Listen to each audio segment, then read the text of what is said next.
Então, que Jesus nos abençoe, que possamos, nesta noite, continuar angariando aqueles elementos que são necessários para o nosso aprendizado. Nós estudamos o Livro dos Espíritos, que é a obra básica da doutrina espírita. Foi editado no dia 18 de abril de 1857. Nós estamos trabalhando na segunda parte do Livro dos Espíritos, no capítulo 6º, que é intitulado Vida Espiritual.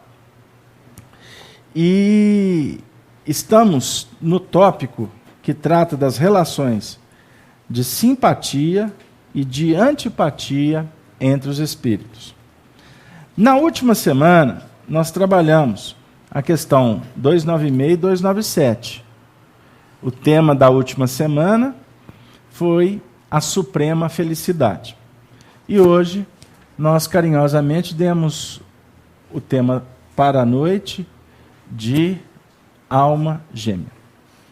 Então, nós vamos ler a questão 297 e já ler a questão 298, que é o objeto do nosso trabalho nessa noite. Então, vamos lá. 297. Kardec formulou assim os espíritos. A afeição mútua que dois seres se consagram na Terra continua a existir sempre no mundo dos espíritos? Resposta: sim, sem dúvida. Se baseia na verdadeira simpatia. Entretanto, se as causas de ordem física tiverem maior participação do que a simpatia, a afeição cessa com as causas. As afeições entre os espíritos são mais sólidas e duráveis que na Terra, porque não se acham subordinadas ao capricho dos interesses materiais e do amor próprio. Então, como nós estamos tendo aqui, lendo no texto, e discutimos bastante semana passada, acha um texto aqui para mim, Convite ao Natal. Nós vemos claramente que no mundo espiritual as afeições, elas perduram, não é isso? Quando estabelecidas em bases nobres aqui na Terra. Porque no mundo espiritual a verdade é posta à mesa o tempo todo. Né? Está marcado? Obrigado, Dora. A verdade é posta à mesa, não tem por que dissimular. Então, uma relação que se fortalece na Terra, obviamente que ela vai se tornar exuberante nos céus, ou no mundo espiritual, como queira. Existem algumas situações que deixamos de ter uma boa relação na Terra, e no mundo espiritual a gente retoma, vamos dizer assim, recomeça naquele ponto em que foi interrompido, porque no mundo espiritual a gente observa também que o que faz com que dois seres possam romper uma relação, geralmente tem bases em questões pueris, questões materiais. Então, fica para nós essa reflexão que tudo de bom que nós semeamos, ele para nós é garantia no amanhã. O que não é muito importante, ou que não seja bom, amanhã teremos oportunidade de restabelecer, de reconstruir. Bom, porque lá no mundo espiritual nós vamos ficar livres dos interesses materiais e do amor próprio. Ficou claro? Interesse material e amor próprio é que faz com que uma relação se deteriore. Não tenhamos dúvida. São esses dois motivos que fazem com que a gente perca muitas oportunidades. Numa relação em que não há interesse material, que prepondera interesses espirituais, automaticamente o amor próprio cede lugar para o amor coletivo. O amor ao altruísmo. Fiz-me claro? Por que dois seres discutem? Discutindo, pensando em si. Né? Apoiados em pontos de vista. Eu vou falar uma coisa para vocês, não se preocupem, porque a gente sabe que nós estamos longe disso. Mas uma das características dos espíritos nobres é falar pouco.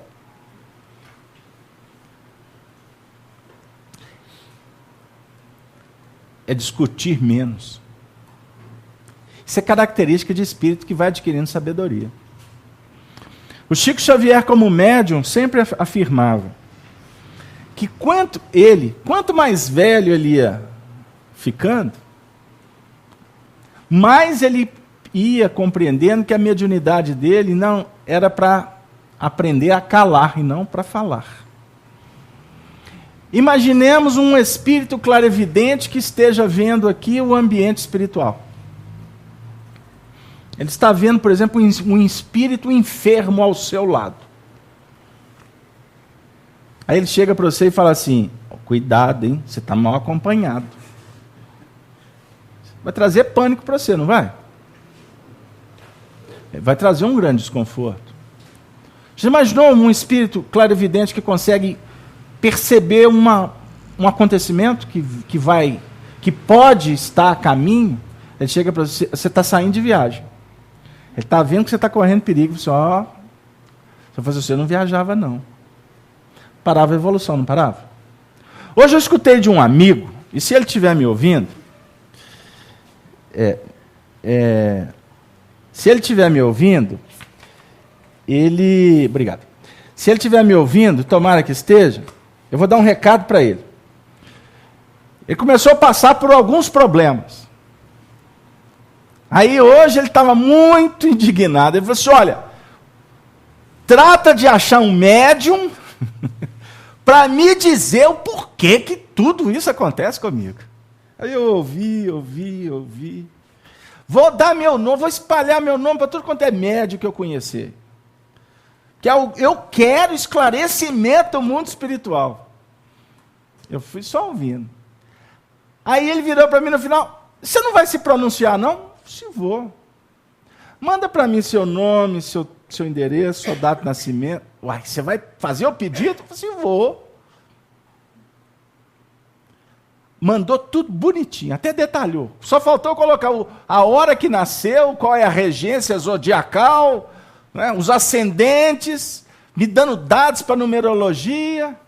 E ele está esperando lá. Se ele estiver me ouvindo, ele está esperando que eu faça uma consulta espiritual para ele. Eu só peguei o nome dele para colocar no livro de prece para ver se os espíritos acalmam ele. Porque quem bate, acha. Ele está querendo resposta? Ele pode achar todo tipo de resposta por aí. Porque tem aventureiro para todo lado. Na terra e no mundo espiritual. Deu aí?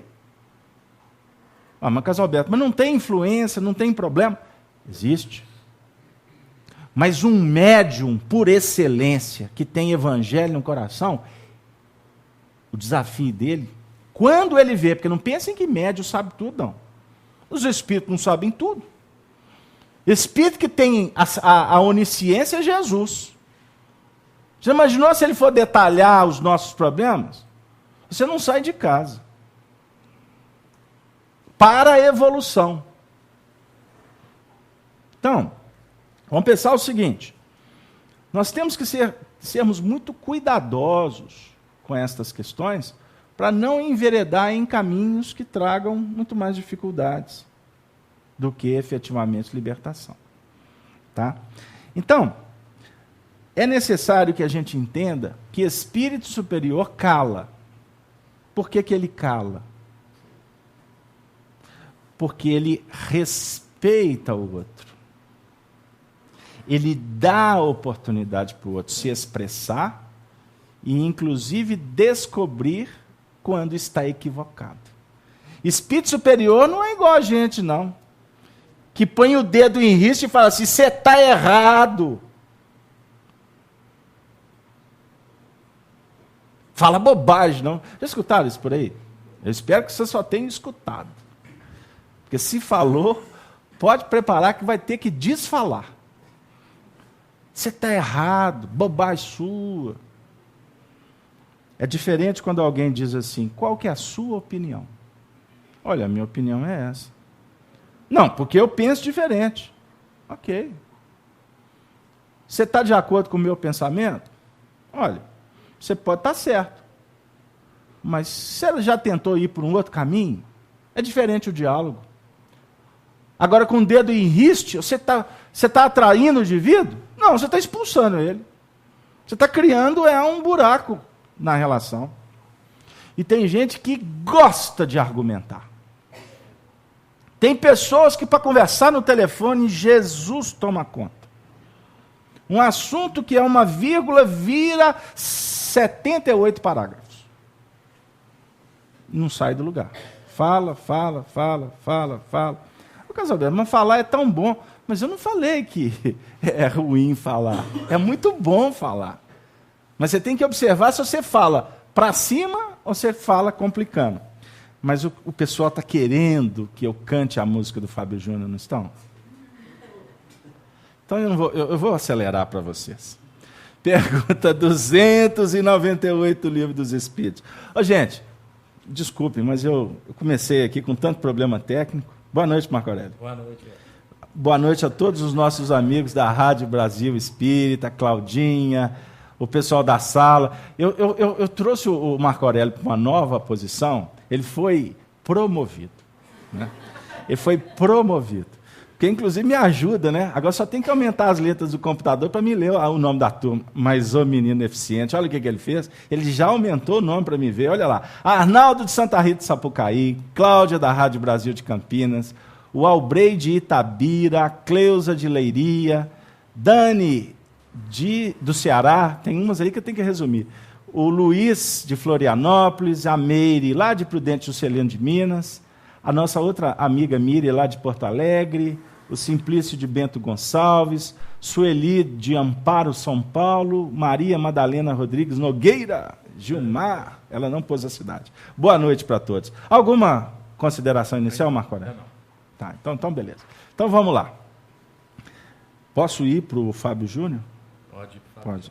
Você quer metade da laranja, metade lima, metade o quê? Metade maçã?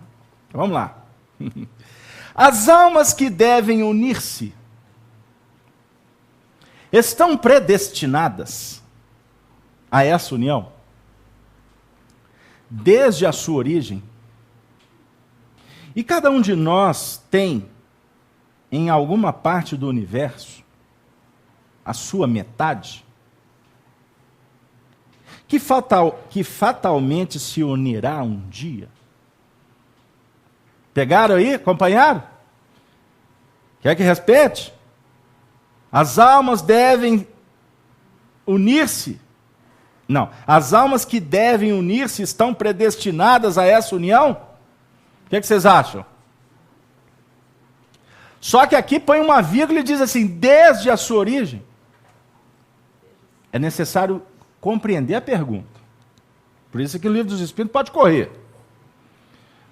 As almas que devem unir-se estão predestinadas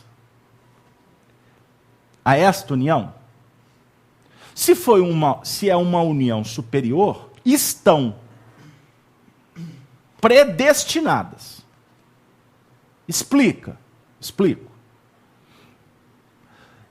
A reencarnação é um processo pedagógico, espiritual de altas expressões. Quando o ser vem no embalo desse grande projeto, ele vem dentro de um processo de um planejamento criterioso, minucioso e feito, coordenado por mentes brilhantes, psicólogos, sociólogos, educadores, terapeutas, etc. Tudo é matemático. Nós julgamos que basta... Não basta a união dos dois seres na Terra. Esse processo ele se inicia, em alguns casos, muitos séculos antes. Para vocês entenderem, eu vou agora julgar a semente lá no alto. Uma encarnação como a de Jesus, ela foi planejada desde quando o orbe foi fundado. Há mais de 5 bilhões de anos. Estava previsto que ele viria. Ele veio aqui uma vez só. Então é um macro planejamento. E é um acontecimento, é o acontecimento mais importante da história desse planeta. Desde a fundação dele foi a vinda de Jesus. Só que na nossa dinâmica de espíritos ainda muito, muito imperfeitos, nosso planejamento ele se dá muito tempo antes da nossa encarnação, pode ser séculos. Uma atitude sua hoje pode já estar definindo uma vinculação sua daqui a 300 anos, por exemplo. Não é data fechada, é óbvio. Mas, do jeito que está indo aqui, um vai para cá, outro vai para lá, reunir essa turma daqui a 300 anos pode ser que dê certo. Porque se alguém mudar o contexto, pode dar trabalho demais. Mas eu não quero transcender para não bagunçar a cabeça de vocês. Vamos pensar, você desencarna agora, às 21h10, né? Depois que terminar a reunião. Você desencarna. Chegou no mundo espiritual, você vai passar por um processo de adaptação, um processo de reavaliação de como foi sua vida, e automaticamente já começa a se estabelecer o seu retorno. No nosso atual estágio, o espírito costuma ficar em torno de 20, 30 anos para voltar. É um tempo razoável. Pouco, mas é razoável. Alguns casos não. O espírito desencarna, reencarna meses depois. Anos. Mas uma percentual maior é necessário um período de uma adaptação importante no mundo espiritual. Durante esse período de adaptação lá, as coisas aqui na Terra continuam a se desenvolvendo. Então, conforme o desenvolvimento do que está acontecendo aqui na Terra, já vai auxiliando, vai dando recurso para que esse planejamento posterior se dê. Então, por exemplo, não é nada absurdo que o seu neto possa ser a reencarnação do seu avô. Isso quando o espírito permanece no mesmo clã, o que não necessariamente é regra. Deu aí? Pode ser que o espírito já tenha a oportunidade de se desvincular. Pode ficar aqui, olha, tem 2 cadeirinhas, estão reservadas para você, tem até seu nome. Tá? Você pode sentar ali do lado do seu murta, aqui tem lugar também. Pode entrar, é 0800. Fica à vontade. Estou brincando, gente, fica à vontade. Então o planejamento vai acontecendo de uma maneira natural, gradativa e matemática. Nada acontece por acaso. E dentro do planejamento reencarnatório, alguns pontos que são importantes na nossa vida, eles são pré-definidos, eles são combinados. Família, profissão, né, no caso, casamento, vinculações, desvinculações, no sentido positivo, são arquitetadas. Podem ser alterados, não tenha dúvida. Por exemplo, o indivíduo se compromete a se unir com um outro coração para formar um lar. Certo? Aí o que acontece? Lá na juventude, um dos cônjuges resolve aventurar por aí. E assume uma responsabilidade, por exemplo, com a gravidez, que não fazia parte de um contexto preparatório. O que vai acontecer? Partindo de um princípio chamado responsabilidade, o indivíduo alterou o sistema, o comprometimento, o planejamento. Então, ele vai ter que se comprometer em auxiliar naquele procedimento que ele assumiu a responsabilidade. Vocês acham que eu falei algo absurdo? Só que aí fora, o negócio está muito solto. As pessoas não se preocupam.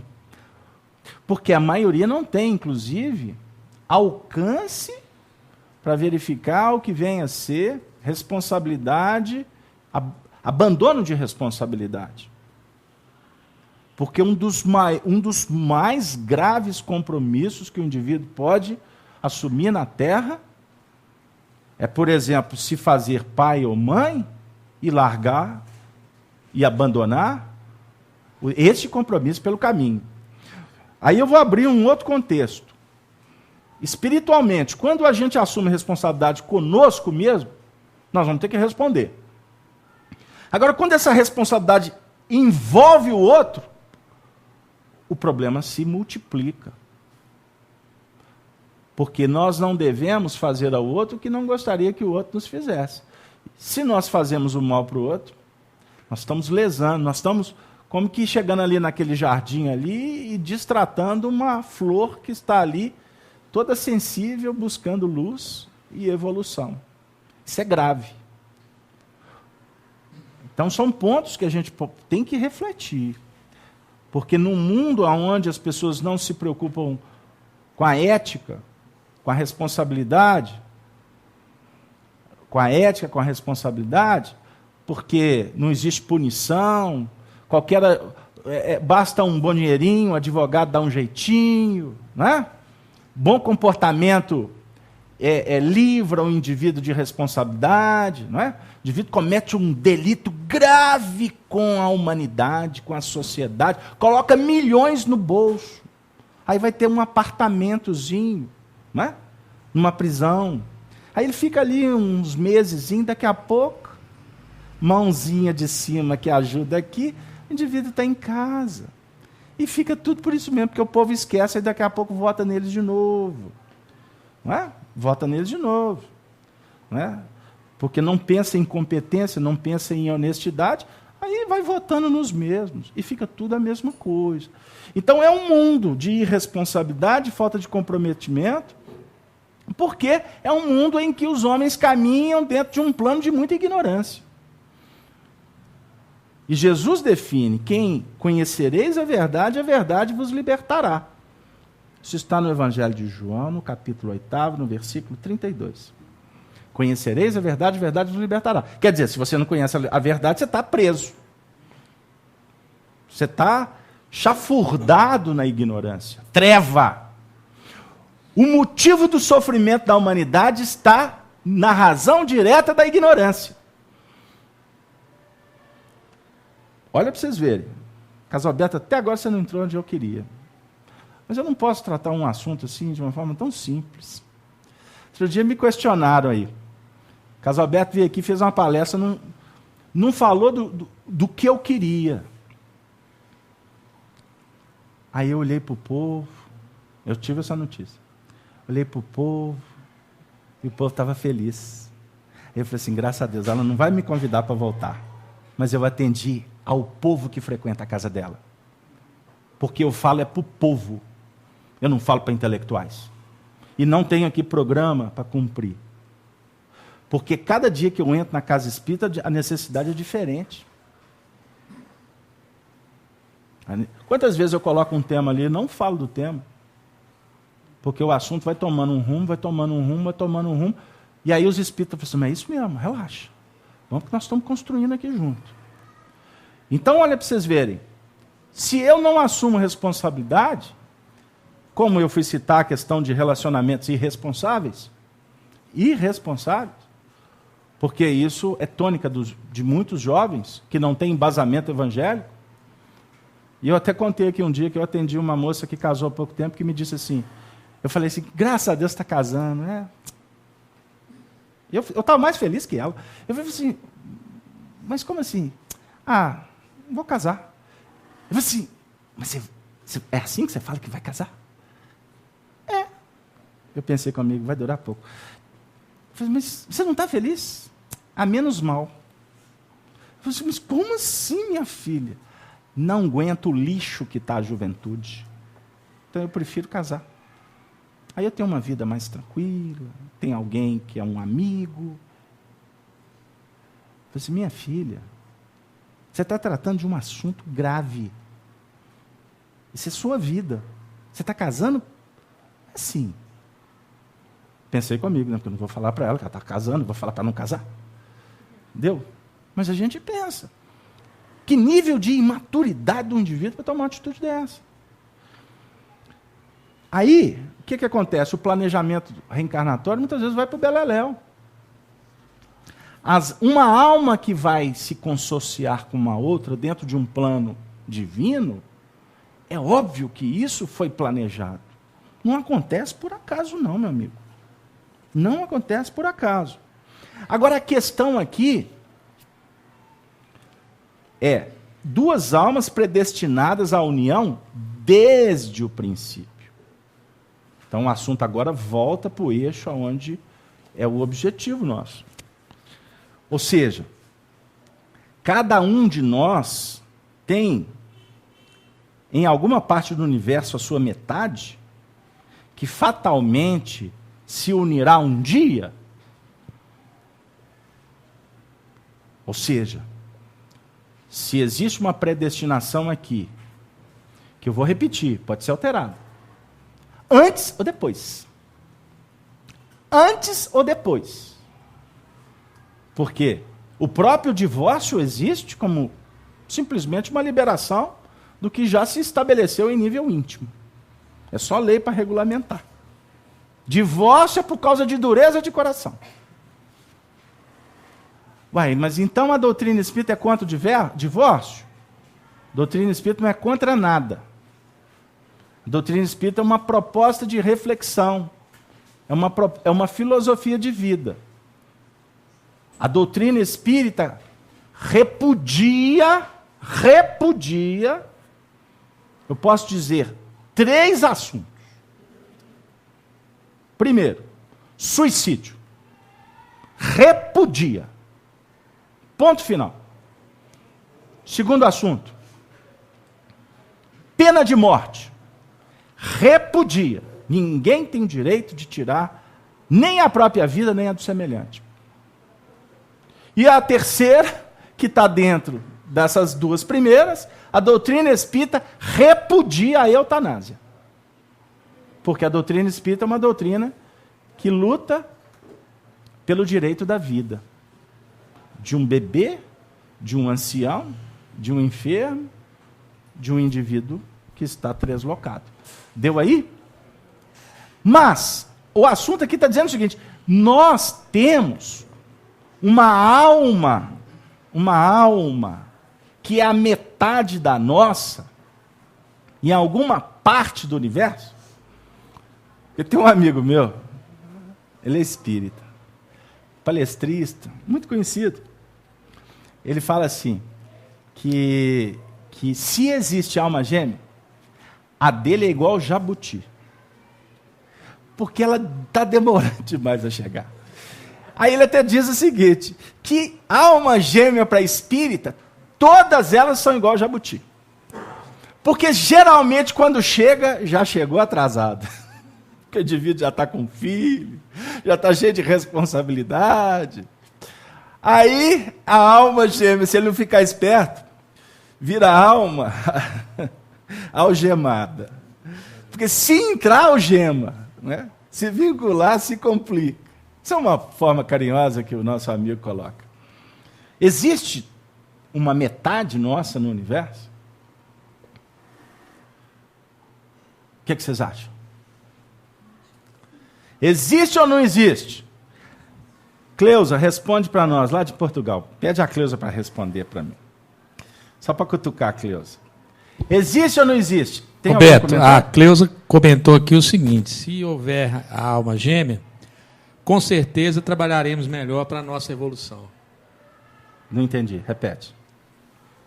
Se todos pudessem saber de sua alma gêmea, com certeza trabalhariam melhor para a evolução, para a própria evolução. Cleusa, minha querida amiga, eu estou te devendo uma pergunta, uma resposta que você ficou de me enviar e não mandou. Então, não estou devendo. Mas, Cleusa, aí depende do ponto de vista. Se eu sei aonde está minha alma gêmea, qual vai ser meu comportamento? Isso vai depender da evolução do espírito. Agora, é melhor não saber. É melhor não saber. Porque os nossos vínculos na Terra, eles são vínculos pautados nas nossas necessidades evolucionais. Mas eu não posso antecipar a resposta do Livro dos Espíritos, concorda? Existe uma metade? Uma alma, metade da outra, em algum lugar, no espaço? O que vocês acham? Ô, gente, vocês podem responder, isso não tem que pagar para responder. Vocês estão colando aí, então não, né? Dona Nilza que cola, né? Dona Nilza não chegou. A Dona Nilza, eu estou sentindo falta dela. Dona Nilza só colou. Olha lá, ela é honesta. Não existe união particular e fatal entre duas almas. Existe união entre todos os espíritos, mas em graus diferentes, segundo a categoria que ocupam. Isto é, segundo a perfeição que tenham adquirido. Quanto mais perfeitos, tanto mais unidos. Da discórdia nascem todos os males dos seres humanos. Da concórdia resulta a completa felicidade. Então, os Espíritos estão dizendo que não existe essa metade. Não existe essa união particular fatal. Não. O projeto que a evolução espiritual propõe é que nós desenvolvamos os laços afetivos. Buscando sempre nesses laços transcendência. Ou seja, se os laços se dão pelo veículo da paixão, eles deverão naturalmente caminhar para que a paixão seja substituída por um amor verdadeiro. Porque a paixão é egóica. A paixão faz com que clamemos para o atendimento às próprias necessidades. Já o amor propõe não um atendimento às próprias necessidades, mas às necessidades do outro. Não sei se deu lá. E quando eu falo necessidades, eu estou tratando de sentimentos e virtudes. Ok? É nesse plano. Olha, vamos observar, por exemplo, a questão 299. Em que sentido se deve entender a palavra metade? De que alguns espíritos se servem para designar os espíritos simpáticos. A expressão metade não é exata. Se um espírito fosse a metade do outro, separado deste estaria incompleto. Então não existe. Ninguém tem uma outra metade que, por exemplo, está lá na Europa, passeando por lá, você nem sabe o que está fazendo. Isso é uma metáfora. Então, quando o poeta... Eu falei muito do Fábio Júnior, né? Que ele fez aquela música Metade da Laranja. É isso mesmo? É uma música bonita, né? Na hora que falar alma gêmea, já lembro logo do Fábio Júnior. Né? Porque a questão da alma gêmea é uma tradição muito antiga. Né? Remonta à antiguidade. Só que a doutrina espírita mostra para a gente claramente que Deus cria o espírito como individualidade. Se é individualidade, o que é seu, ok? Só que aí nos projeta o assunto para uma outra vertente, que é a vertente que vai tratar o sentimento. Afinidade. Deu aí? Passa para a Gislene, para mim, me dá o microfone. Gislene está querendo falar. Gislene, pode falar. É que eu estou pensando assim, a Lívia fala há 2000 anos. Quando ela desencarna, que ela fala alma gêmea da minha, que ela fala do irmão. Aí eu fico meio sem entender, sabe? Você ficou meio sem entender? Ela não repete assim, alma gêmea da minha. tem uma parte... Flor de luz do meu caminho, aí sublime ela estrela fala caída. isso. Ela faz até um poema muito lindo, né? Uhum. Então, Posso te contar a história? Não, pode. Não, vou contar para você. Pode ficar com o microfone. Eu não vou tomar ele de você, não. A poesia Alma Gêmea, ela foi escrita pelo senador Lentulus, quando ele era jovem, quando ele conheceu Lívia. Então, ele poeticamente montou as estrofes. E ele declamava, cantava para ela. E ela, nas conjugações do romantismo entre os dois, tocava a música na lira. Então tem um momento da história do livro muito bonito, né? Porque ela ficou 25 anos longe dele, por conta do amor próprio dele, do egoísmo dele. E no dia que ele iria... um dia antes da Lívia desencarnar, ele já planejava pedir desculpas para ela. 25 anos de sofrimento que ele propôs para a mulher dele.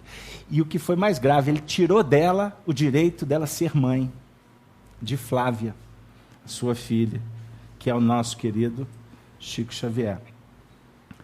E é tão essa história do livro Há 2000 anos, que a gente recomenda a leitura, que é uma das obras clássicas do Espiritismo, nessa última noite, na noite que antecede a morte dela, ela morreu no circo máximo. Não vou contar como ela morreu, tá? Para vocês lerem o livro. E nem o que aconteceu depois que ela morreu, que é tão bonito. Olha o que a Isabel conta, não conto. Ele escuta ela cantando num outro apartamento contigo, ela à noite tocando a lira, cantando essa alma. Ele se sentiu destruído de arrependimento. Aí ele se candidata no dia seguinte pedir perdão. Só que os acontecimentos levaram para a desencarnação. E esse fato, inclusive, ele tem uma importância, porque ele fala muito para a gente das oportunidades que a gente perde. Que muitas vezes você quer recompor, você quer reconstruir e não dá mais. Porque escapuliu o tempo. Obviamente que para o Espírito Eterno sempre teremos a oportunidade do reencontro, dessa reconstrução. Mas a dor que muitas vezes se sente na Terra, ela é de um valor extraordinário. Porque aqui é que o Espírito fixa o caractere da evolução. Não é no mundo espiritual. É mergulhado na terra que se aprende. Porque aqui é que a gente esquece. Aqui que o passado fica guardado no baú da misericórdia. Por isso é que a gente fala com muito carinho para quem fica querendo pesquisar passado. Não vasculha, não. Não mexe, não, que você pode encontrar barata onde que não precisava. Você pode encontrar alguma informação. Outro dia eu falava isso para um coração muito querido da minha família. Ele, com essa questão de ficar levantando história, e levanta aqui, filho de onde, nasceu tal, foi construindo a árvore. Eu falei para ele, cuidado que você vai se deparar com coisas que não são agradáveis. Não estou tirando o valor de se construir uma história, tá? Mas quem vai construir história deve tomar cuidado e se preparar. Acabou descobrindo coisas que estavam enterradas. E não tinha nenhuma justificativa de descobrir. Mas descobriu, é porque era para descobrir também. Mas a gente queria dizer, Gislene, obrigado, que o assunto mexe porque ele vai falar de sentimento. Então você tocou o assunto Lívia e Emmanuel.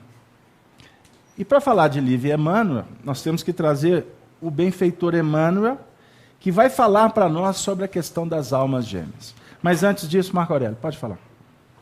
A Cleusa traz mais uma pergunta, que é o seguinte. Ela pergunta assim, o que é um casamento bênção? se este não é um casamento de espíritos afins que vieram cumprir as suas tarefas? Bom, a pergunta dela, a frase está cortada. Mas assim, a questão dos casamentos. Se eu for mergulhar no detalhe, eu vou desfocar onde que eu quero chegar. Mas eu vou tentar responder. Fala em alma gêmea, obviamente que nós vamos tratar dos relacionamentos. André Luiz apresenta para nós que na Terra nós temos 3 tipos de casamento. 3 tipos de casamento. Casamento expiatório.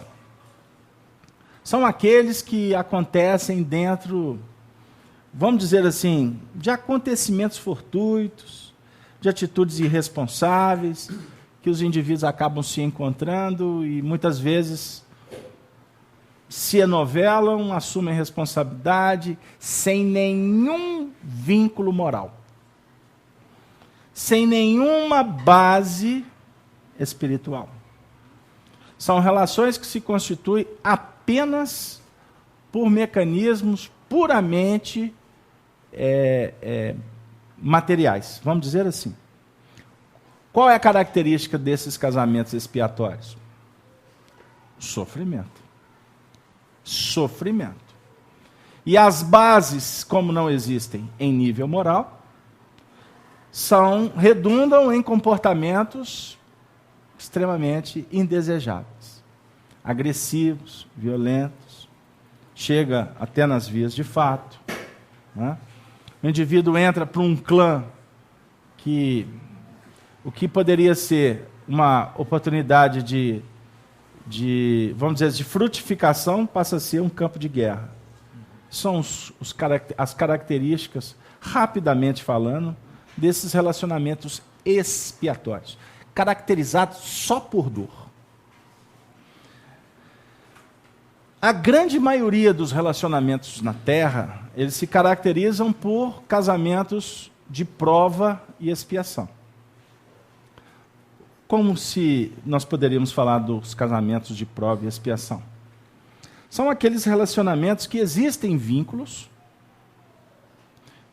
espirituais, são almas que estão se reencontrando, ok?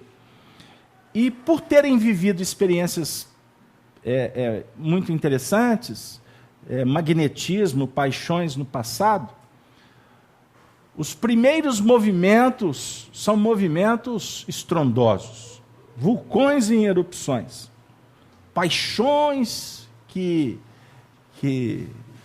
trazem dramas muito interessantes. E que com o passar dos anos, quando o indivíduo tem que efetivamente deixar as ilusões pelo caminho, para assumir as responsabilidades, a característica dos relacionamentos são características que vão definir dificuldades para o aprendizado, porque são 2 seres que estão vibrando, muitas vezes em faixas diferentes, e que estão em busca de se unificarem. Entendeu? Então costumam, por exemplo, se dão muito bem, mas, por exemplo, os pontos de vista são radicalmente diferentes, né? Ainda prepondera muito o interesse pessoal, o egoísmo, a infantilidade nos comportamentos, cobrança. Então, o relacionamento, que antes começou 1000 maravilhas, ele passa para procedimentos em que a gente, na roça, costuma dizer, né? É ter que comer sal todo dia, não é assim? Porque no início tudo é mel. Olha, aí tem um amigo olhando para... Olha lá, estou de olho nela. Olha como é que os olhos dela são lindos, verdes. O olho dela é preto. Os olhos verdes. Nossa, mas ela é inteligente, prestativa, bondosa. Você precisa de ver como trata a mamãe. Aí do lado de lá, eu falei assim, mamãe, olha lá, que sujeito educado e etc. E aí vamos que vamos que vamos. Aí o indivíduo chega com 55 anos, você vê ele na porta do restaurante, abrindo a porta, para ela descer. Pode apostar, é a amante. A esposa está em casa. Estou brincando. Porque com o passar do tempo, as pessoas deixam de investir, caem no dia a dia, perde-se o interesse em ser terno, bondoso, respeitoso. Então aí a gente observa que os primeiros movimentos, os indivíduos encontram estímulos fabulosos para serem agradáveis. E qual a dama que não gosta? Qual o damo que não gosta? Né? Porque tem a dama e tem o damo. Né? Mas no dia a dia, a partir do momento em que as responsabilidades batem, os filhos chegam, é um grande desafio, porque muitas vezes o homem, quando o filho chega, de uma certa forma, ou totalmente ele é substituído, os mimos, não é? Ele tem que abrir mão, ela vai ter que cuidar do filho, não é?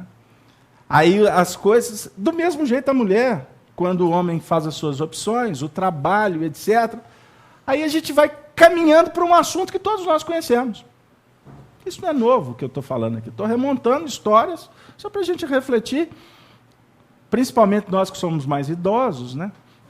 Então, nessa longa estrada da vida, você sabe quem canta isso, né? É Tri Parada Dura, não é? Cadê a Maura não veio hoje? A Márcia não veio. Márcia, então, é que me ajuda com as músicas. Milionários é rico. Eu sabia que eu estava cometendo um erro. É Milionários é rico. Obrigado, Daniel. Nessa longa estrada da vida, né? A gente vai percebendo, vai verificando. Agora, é tão bonito quando você encontra casamentos que são casamentos afins. Casamentos de amor mesmo. Você vê os dois, né? É tão bonito, né? Quando está casando, fala assim, eu quero envelhecer do seu lado. Eu também. Passo os anos. Né? Antes era tudo assim, gatinha, gatinho. Não, por enquanto nós estamos só no reino animal. Só pombinha, pombinho, depois virar cobra, vaca, né? Cachorro. Muda as terminologias. Deixou de ser inho para ser... Não é assim? Infelizmente. Não, isso é o menor percentual, porque o maior percentual são os casamentos amor. Casamentos missões. Que aí sim, os dois vão envelhecendo juntos como dois amigos, parceiros, solidários, né? Dando testemunhos fantásticos para a comunidade, para os filhos. É o que Kardec define como casamentos missionários. E não necessariamente com filhos biológicos. Porque, para falar de Kardec e Amélie Gabrielle Boudet, sua esposa, eles não tiveram filhos. A Amélie Gabrielle era 10 anos mais velha do que o seu marido, Allan Kardec. Mas eles foram pais e mães da humanidade. Viveram a vida em prol da preparação dos semelhantes. Então, você tem N formas de ter um relacionamento. Seja ele expiatório, provas de expiação, que é a característica do nosso mundo, porque o nosso planeta é prova e expiação. Então, a maior parte dos relacionamentos, eles são caracterizados por desafios. Não vamos falar caracterizados por problemas. São caracterizados por desafios. E bem-aventurado o casal que, mesmo com as suas diferenças, abraçam o propósito e vão até o fim. Abraçam o propósito e vão até o fim. Agora, é um assunto que eu sou muito cuidadoso para abordar, porque a grande maioria também não temos autoridade para falar do assunto. Não é? Porque todos nós vivemos as nossas dificuldades. Lá em casa tem como é que fala? Tem pena, né? E tem peso pesado. Estou brincando. Tem os momentos do desafio e tem os momentos de extrema ternura. É o que caracteriza a grande maioria de todos nós. Né? Momentos de euforia, momentos de tristeza, momentos de raiva, momentos de... Nós somos seres humanos. Agora, eu sou cuidadoso para tratar do assunto, porque principalmente o que nós falamos tem repercussão. E cada história ela tem a sua complexidade, ela tem sua dramaticidade, ela tem a sua responsabilidade, e cada um vê de um jeito diferente. Jesus define para nós,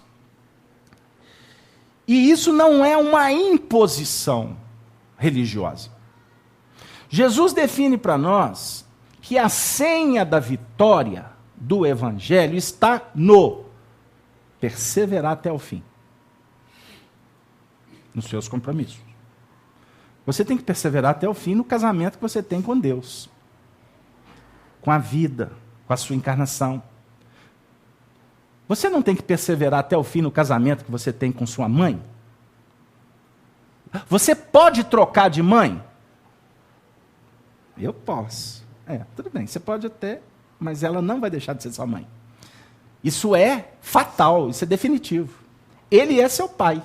Se ele está vivo, ou ele está vivo no plano espiritual, ele é o seu pai. Você não muda, você não troca de filho. Você não troca. Agora, por exemplo, quando você tem relacionamentos que são transitórios, você pode trocar. Por opção ou por circunstância. Nós podemos trocar de amigos, não podemos? Quantos amigos... Hoje, semana passada, eu falei com o Gino. Agora eu vou falar com o Gerson. O seu Múrcio só fica prestando atenção, que é o pai. Tão bonito ver a família aqui, eu fico feliz. Viu? Parabéns, viu, seu Múrcio? Estou muito feliz por vocês todos estarem aí. Mas é só uma brincadeira. Porque senão a gente chora demais. Mas quantos amigos nós já tivemos? Quantos amigos... nós somos amigos para muita gente. Como nós somos inimigos para muita gente. Como nós tivemos inimigos. Toleramos. Fomos tolerados. Não fomos tolerantes. Alguém não foi tolerante conosco. É da vida. Mas isso é circunstancial, porque você pode fazer a opção. Eu não quero mais sair com ela. Antes éramos amigos, agora ela só fala de problema. Não, cansei, não vou. Aí você deixa de sair com essa sua amiga. Você está assumindo a responsabilidade espiritual porque não está saindo mais com ela? Não. Eu gosto, se eu estou saindo com alguém para me divertir, eu gosto de divertir, não gosto. Né? Isso é uma questão de opção. Eu vou no campo de futebol com alguém porque eu gosto de ir no campo de futebol com alguém. Não gosto de ir no campo de futebol com o outro. Porque o outro lá é pessimista. Eu não gosto de ir com o meu tio, porque ele é nervoso, ele chuta todo mundo que está na frente. Eu fico assim, uma hora a gente apanha. Porque ele vai acompanhando a bola e vai chutando. Eu falo, tio, eu não gosto de ir com o senhor. Tá bom, mas depois a gente encontra. Depois a gente encontra. Questão de circunstância. Eu estou assumindo a responsabilidade porque eu não estou sentando no estádio de futebol com o meu tio? Não. Agora vamos trazer para as nossas relações que são definitivas. Você se comprometeu. Você pode trocar? Pode. A dona Nilza está lá, não, pode. Aí é com a senhora. A dona Nilza falou lá do alpendre. Ô, dona Nilza, sentar no alpendre é bom, não é? Aí é fresquinho, mas não evolui, porque é aqui que a gente queima a caloria. A dona Nilza está lá fora falando assim, pode. Não, como é que é? Não pode. Não, dona Nilza, pode. Agora, a questão é se deve. Entendeu, Natália? Poder, você pode fazer o que você quiser. Nós é que temos que entender, de acordo com a maturidade que a gente vai adquirindo, se é uma.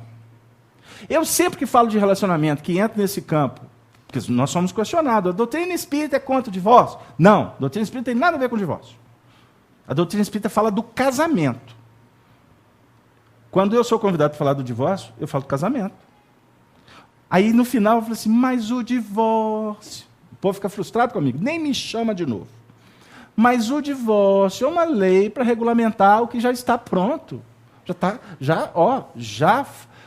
Como diz o Guilherme Arantes, para que ficar juntando os pedacinhos do amor que se acabou? E está virando guerra, está virando ódio. Um vai matar o outro. O Emmanuel, nesse livro Consolador, ele fala, um comentário de Emmanuel, para evitar um mal maior, cada um para o seu lado. É melhor. Porque o mal maior significa o quê? Sofrimento maior amanhã. Então, já que não está bom... Agora, o que a gente só tem que tomar cuidado é o seguinte.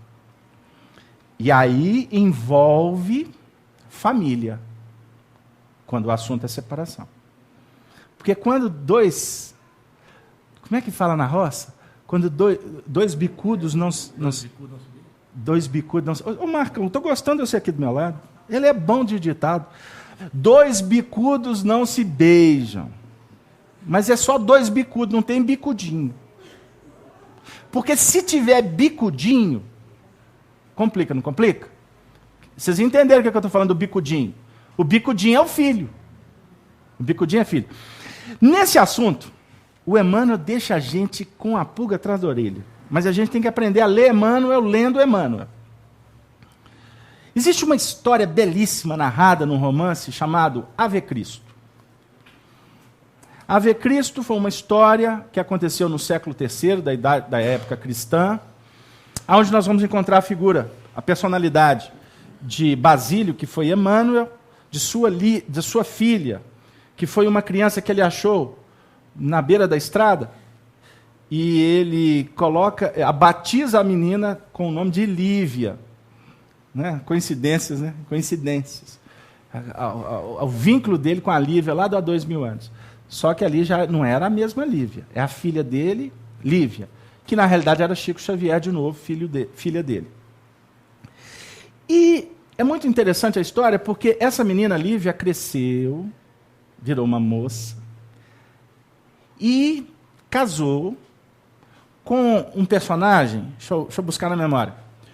O nome dele era Marcelo Volusiano. Marcelo Volusiano.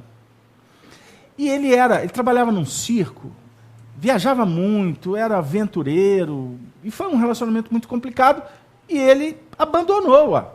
Deixou ela com o pai e foi viajar com o circo que ele trabalhava. E com muitas complicações no seu comportamento, e tanto a mulher quanto o pai, ou seja, o sogro, sabiam do comportamento dele. Num paralelo, um outro personagem, de nome Tassiano, que é aquele moço que tem um retrato dele lá atrás, que foi um grande amigo chamado Arnaldo Rocha.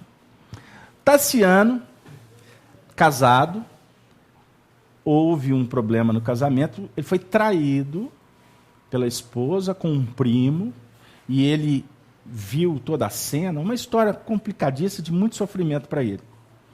E ele tinha uma filha, e essa filha se chamava Blandina, uma menininha. Já, no caso a Flávia, no caso a Lívia, não tinha filha, junto com o Marcelo. E os dois eram almas vinculadas profundamente. Almas gêmeas. Que eu vou explicar mais em outras reuniões. Pode ficar até para 2015, não sei. Porque nós temos que entender por que Kardec está dizendo que não e como que nós podemos dizer que sim. Mas isso tem que ser cuidadoso. Então, os dois eram almas que vieram caminhando na esteira do tempo muitas encarnações. Muitas. A ligação entre os dois, nada no dicionário vai nos ajudar a explicar o que é vinculação espiritual. Deu?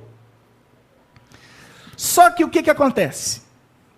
Ela, num relacionamento no qual praticamente ela foi abandonada, ele, né, dentro de um processo que ele foi praticamente expulso do lar, né?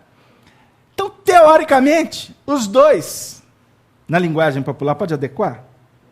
Livre e desimpedido. Os dois. E imagine os corações. Como é que pisca o olhinho, né? Quando dois seres que se amam se encontram. E a gente sabe que não é simples. Porque para sentimento você não tem válvula que você regula. Você tem gerência que coordena a atitude. Mas sentimento não existe nenhum controlador. Entendeu? Só que aí existe todo um cenário que vai sendo montado de muito romantismo, respeitoso, muito cuidado, aproximação, o fulgor, o estímulo de vida que foi brotando em ambas as partes, etc. Tem uma cena que é narrada por Emmanuel, que é uma das cenas que eu, como pesquisador, que sou da vida dessa turma aí, dos amigos para sempre, eu tive a oportunidade de reler isso muitas vezes. E eu aprendi muito com essa história. Porque eles estavam brincando, eles fazendo um passeio, numa manhã ensolarada, e aí o Emmanuel tece o painel, E a Blandina, que era filha de Tassiano, com eles, uma criança, devia ter uns 5 anos, alguma coisa assim. Em um determinado momento que eles sentam à beira de um lago, e a criança vai brincando na água, e os dois conversando, dialogando, etc. Aí o clima, né? O clima estava assim, muito favorável, né? Para que os sentimentos brotassem de uma forma muito espontânea, natural. E o Tassiano não se contém. E ele abre o coração para ela. E ela, não, naturalmente, criou-se todo aquele procedimento, aquela situação, vou repetir, respeitosa, mas de muito amor entre os dois. E aí ele, de alguma forma, propõe para ela um relacionamento. Na época o povo namorava, viu, gente? Namorava, né? Hã? Não, ficava é agora, né? Por isso está todo mundo fincado. Você já jogou finca? Essa época de jovem? Finca, que é a ferro que a gente jogava na areia, né? Finca. Todo mundo fincado com o pé na lama, de tanto que ficou, né? Fica aqui, fica ali, hoje está fincado nas responsabilidades. Diz que o povo na Bahia, no carnaval, lá, os recordes lá, uma noite, numa pulada de carnaval durante o dia, tem gente que beija 50 pessoas. Eu fico pensando, reencarnando para desbeijar. Vai ter que dar muito passe, não vai? Vai ter que evangelizar demais, vai ter que fazer palestra, andar a pé, pô, no sofrimento. E aí a esposa, mas lá vai de novo, o marido vai para o centro de novo. É muito sofrimento, né? É porque antes a gente jogava flor. E aí, vamos voltar porque o assunto é sério. Então ele propõe um relacionamento. A Lívia, ela tem um posicionamento que é extraordinário. É uma lição que mexe com a gente nos dias atuais. Porque ela disse assim, resumindo, né, porque o diálogo é longo, mas ela termina assim: mas, Tassiano, observe essa criança que brinca à nossa frente. Ela é sua filha. Ela me faz lembrar de Marcelo, que, querendo ou não, é o meu esposo. Porque ele não voltou aqui dizendo que nunca mais voltaria e que eu estava livre. Imaginem, eles estão no século III da era cristã, não tinha cartório, não tinha testemunha, não teve casamento na sociedade, não teve nada disso. Era os dois. Ele não voltou aqui para dizer que eu estou livre. Então, moralmente, eu me sinto vinculado a ele. E você, Tassiano? Por mais que tenha acontecido tantas coisas, você é ainda o marido de sua esposa. Agora, independente disso, observemos Blandina. Imagine se o nosso comportamento fosse desrespeitoso com essas almas que nós estamos compromissadas com ela. Que exemplo que nós daríamos para Blandina? Que exemplo, Tassiano? Blandina é o espírito Meimei. Aí, o diálogo termina assim, mais ou menos assim: mas não nos entristeçamos. Se o nosso amor é puro, se ele é verdadeiro, porque nós não temos certeza, se ele for realmente abençoado por Deus, encontrar-nos-emos, é o termo que ela usou, encontrar-nos-emos um dia em Blandina, e o nosso amor será sublimado nas bases do Cristo. Isso se deu no século III. E a história, para quem conhece, de Arnaldo Rocha, que veio conhecer Chico Xavier, numa trombada que os dois deram, na Avenida Santos Dumont, em 1946, 2 meses depois que a Meimei, a esposa do Arnaldo, tinha morrido, desencarnado, eu vejo um vínculo assim fabuloso num ato profético. Porque essa mesma Lívia disse: nós vamos encontrar um dia em Blandina, ou seja, Blandina vai ser o instrumento para que nós nos reencontremos. Em outras bases. Captaram o que eu estou falando? E os dois foram, o Chico nessa existência, um corpo de homem, fazendo um trabalho revolucionário, missionário, de profunda entrega e amor, foi auxiliar o Tassiano, junto com aquela que antes era sua filha, que nessa existência era a esposa dele, para dizer que essas duas almas, Chico e Meimei, foram um pilar para que o Arnaldo Rocha se transformasse no homem que ele foi nessa existência. Sem nenhuma alusão a qualquer consórcio de ordem material. Vínculos espirituais em bases de profunda amizade, de respeito, inclusive a própria posição que cada um ocupa. Deu aí, gente? Então, qual é o desafio do Espírito? É fazer do amor abrangência e não fechar em circuitos que segregam ou que particularizam. Quando Kardec fala para nós, propõe para nós o fora da caridade não há salvação, ele está dizendo para nós sobre a importância de ampliarmos os nossos conceitos. Porque quando, Márcia, você vai lá no asilo para dar um passe numa senhora que você nunca viu, não é familiar, é uma senhora que teve ou tem a sua família, mas ela está lá, sozinha. E você chega para oferecer um sorriso, um afago, um abraço amigo, sem nenhum interesse pessoal. Você está fazendo isso simplesmente pelo bem fazer. O que isso significa na essência?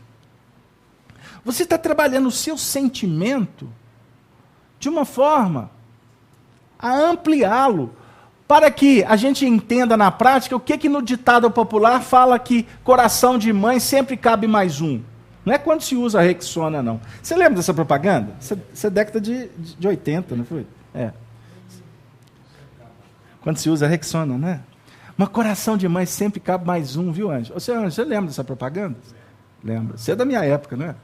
Então tá bom. Sempre praticamente a mesma. Sempre o coração de mãe não tem espaço para mais um? O amor de mãe representa na terra o amor divino. Agora, quando não cabe mais um, é amor de homem. É amor da terra. É amor que impede. É amor que separa. Não sei se deu lá. O amor verdadeiro é uma proposta o tempo todo de entrega. É dividendo. Certa feita, o espírito Werner, muitos anos atrás, ele me disse assim, eu andava meio combalido, meio triste, uns assuntos aí, tem uns 20 anos isso. Aí ele virou para mim e falou assim, mas por que você está triste? Ah, por causa disso. Eu falei assim, mas você está querendo somar? Você está querendo atrair? Você está querendo reconhecimento? A matemática dos homens, aí entrou o ensinamento. A matemática dos homens é somar e multiplicar. A matemática dos espíritos é diminuir e dividir. Porque é dano que se recebe. É perdoando que se é perdoado. É morrendo que se vive para a vida eterna. A Gislene, eu gosto muito do povo. O povo levanta os assuntos, vai todo mundo embora. Vai dar passe, vai tomar passe. E aí eu estou querendo responder a Gislene, agora que eu vou responder ela. Não é? Ela falou do amor de Emmanuel e Lívia. Então, já que a gente citou essa história, por conta das opções do senador Lentulus, ele acreditou na treva, a esposa dele foi difamada, criaram um teatro para incriminá-la, e ele deu voto de confiança para quem era de fora, e esqueceu que quem reencarnou para ajudá-lo foi a esposa. Sabe aquela história de santo de casa não faz milagre? Pois é. E quem tinha respaldo espiritual era a esposa. O que aconteceu? Ele virou as costas para ela, disse que se ela repetisse a traição, ele não suportaria mais, ela acabaria, o final dela seria a morte, inclemente por parte dele.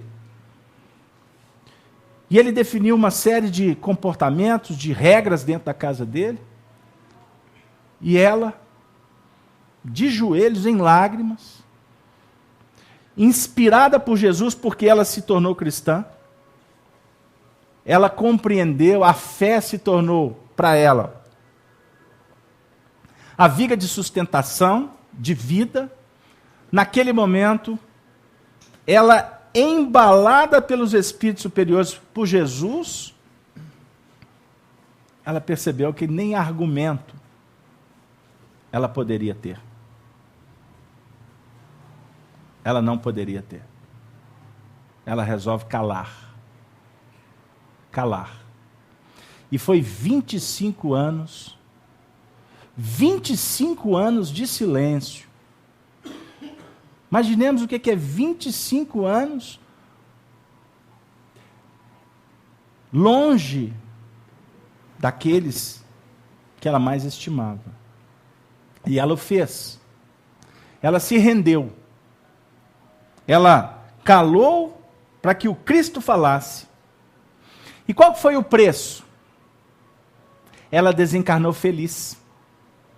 No circo máximo. Dilacerada por uma fera. Mas sobre os braços de Jesus. E ela não. E ficou gravado na memória dela quando ela divisou o marido, o senador romano, que estava recebendo o prêmio por serviços prestados ao império. Todos que estavam sendo homenageados naquela tarde, foi oferecido para eles um teatro para o entretenimento deles, por serviço prestado ao império. E o teatro era a morte de cristãos. Morte de centenas de, entre aspas, inocentes, naquele quadro desolador. E ele estava ali, conforme a descrição dele mesmo no livro, se sentindo mal, porque ele não queria estar ali, ele queria correr para casa para entregar os louros para a esposa e pedir perdão para ela, mas alguma coisa magnetizava-o, e ele ficou sem ação naquela arquibancada, sem imaginar que a própria esposa estava sendo trucidada pela fera. Esse fato foi tão marcante para ele, porque depois ele veio a saber que ela, em muitas existências, reencarnara para ajudá-lo. E aquela encarnação ali seria a reencarnação extraordinária, porque era um momento único. Porque, inclusive, Jesus estava na Terra. Quem estava reencarnado naquele período da estada de Jesus entre nós, podemos dizer que foram espíritos escolhidos a dedo. Porque lembra que eu falei de planejamento reencarnatório? Existem alguns autores espirituais que afirmam, e eu não estou dizendo que isso é fato, mas tem coerência, que para Jesus encarnar aqui na Terra, houve no planeta um processo de saneamento que demorou mais ou menos 1000 anos. 10 séculos. Nesse período foram retirados os espíritos mais delinquentes, mais complicados do contexto da Terra. Para que Jesus tivesse uma ambiência possível para dar o recado. Agora imaginem que mundo era aquele. Uma ambiência possível. Quer dizer, se esses espíritos, que foram milhões, tá? Milhões, que foram retirados do contexto, estivessem reencarnados, nós não estaríamos comemorando o Natal daqui a uns tempos, daqui a uns dias. Não estaríamos. Então, qual que foi o preço? O próprio Emmanuel disse para Chico Xavier: a alma gêmea da sua alma, o amor da sua vida, com aquelas atitudes que ele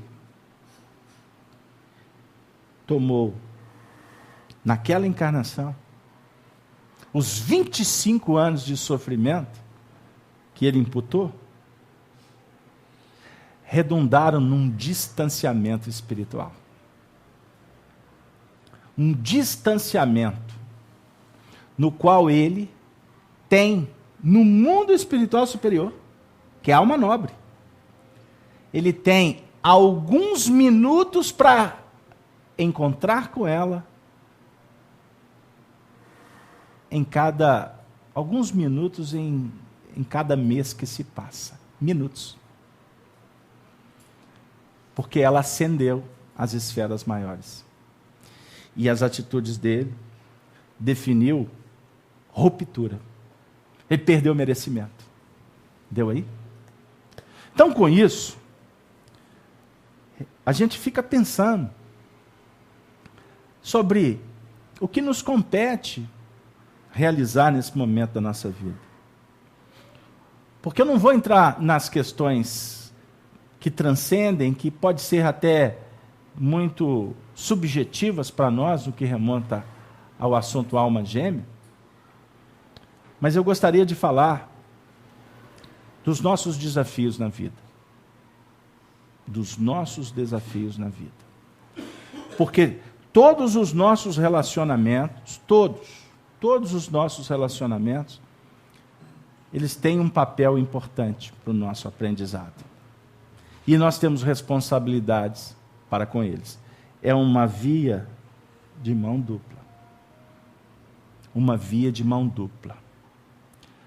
A esposa indiferente hoje pode ser a semeadura do descaso do ontem. O marido violento pode ser uma resposta dos nossos desrespeitos do ontem. O filho problemático pode estar imputando a nossa culpa por ter abandonado ele no caminho ontem.